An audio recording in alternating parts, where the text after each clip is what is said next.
दहेज या शादी आजकल के जमाने की कहानी है दोस्तों, एक बार जरूर सुनकर जाना। देखो, तुम्हारी रानी बेटी ने आज सुबह से घर सिर पर उठा रखा है, छात्र संघ की नेता बन रही है, कॉलेज के चुनाव में खड़ी हो रही है, फिर कोई बखेड़ा करेगी। मेघा का स्वर तेज था। अब क्या कर दिया मेरी मीठी बेटी ने? नाम रोशन करना कहते हैं, इसे गुल खिलाना नहीं, अनीस ने हंसकर कहा तो मेघा और भड़क गई।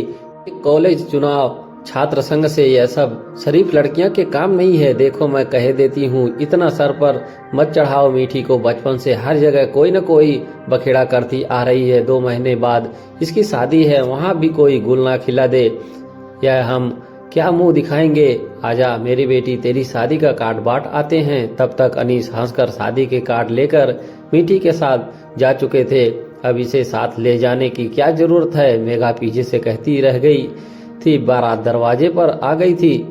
मेघा ने दूल्हे की परिछन की आरती उतारी, लेकिन ये क्या, दूल्हा दरवाजे से अंदर ही नहीं आ रहा। मेघा समधी जी कार के साथ आकाश विला में फ्लैट की डिमांड कर रहे हैं। अनीस ने पास आकर विस्फोट किया। अचानक, ये कोई बात, सौदेबाजी है क्या? इतनी बड़ी डिमांड हम कैसे पूरी कर पाएंगे? बारात वापस गई तो हमारी कितनी जगहसाई होगी। कलेजा मुंह को आ गया था मेघा का। सुनो, ओ तो हमारे पुश्तैनी मकान के कागजात हैं, हम फ्लैट की जगह दे देंगे।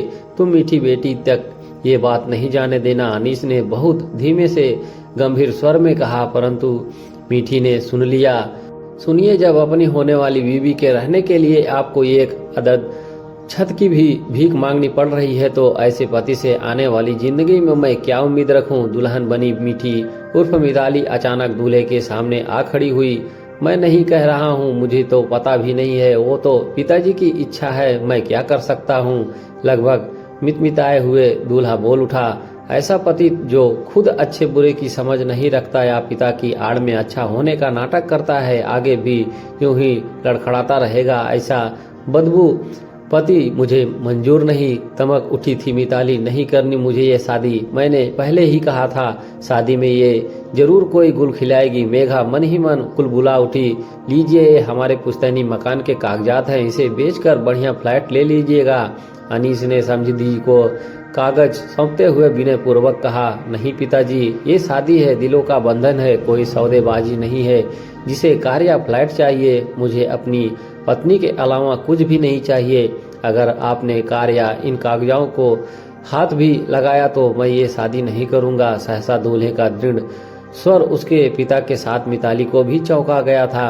वापिस पलटकर उसने दूल्हे को देखा था। मिताली की आंखों में चमक आ गई थी। आज बेटी का ऐसा गुल खिलाना मेघा में गर्व की अनुभूति करा रही थी और अनीस अपनी रानी बेटी को देखता रह गया था।